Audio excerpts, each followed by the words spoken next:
Welcome to the Bracket Breakdown. I'm Brandon Chatmon with NewsOK.TV. I'm here with Ryan Aber. He's the boys' basketball beat writer for the Oklahoman. And we're here with the breakdown of the Class 4A bracket brought to you by French Construction. Ryan, when you're looking at the first-round matchups, which one do you feel like is the best?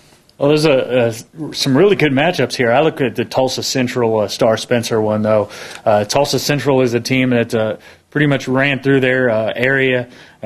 Star Spencer had some trouble. They lost in overtime to Bethany in the area finals. They bounced back and won the next night against Veneta in overtime in the area consolation.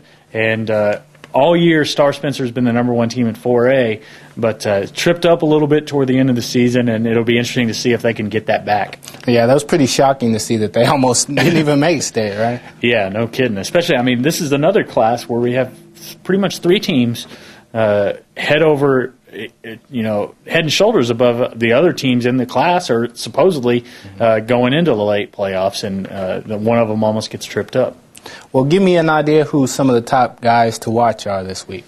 Well, the ones I look at, Star Spencer, Josh Davis, just a big, wide inside body who can do it all down there. And he's also not afraid to step out and take the long shot either.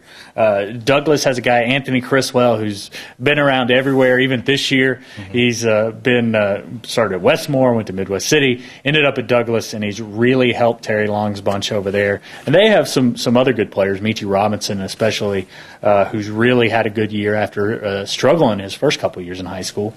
And then for Bethany, Jordy Harris, a little guard who just seems to do everything for the Broncos and has them in the state tournament yet again for Phil Brown. And then we couldn't skip talking about McGinnis, four-time defending state championship. Not going to enter as the favorites here, but they certainly have one of the best guards in Ryan Randolph. All right. Well, obviously this is looking like a pretty competitive bracket. Go ahead and give me a championship game and a winner. Well, I think we're going to see four Oklahoma City teams in the semifinals here. I think Douglas and Star is going to be a great second-round game. Star beat them late in the season.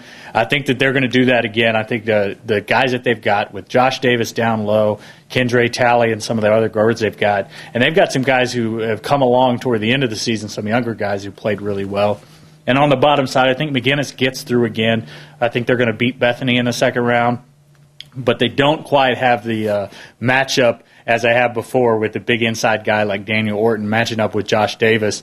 They've still got Thomas Love and Gabe Eichert who can bang around in there a little bit. But I think Star gets it done and Patrick Cudjoe gets himself another title. So Star's gonna rebound from their little mistakes and go all the way, huh? Yeah, I think Star is going to bounce back. I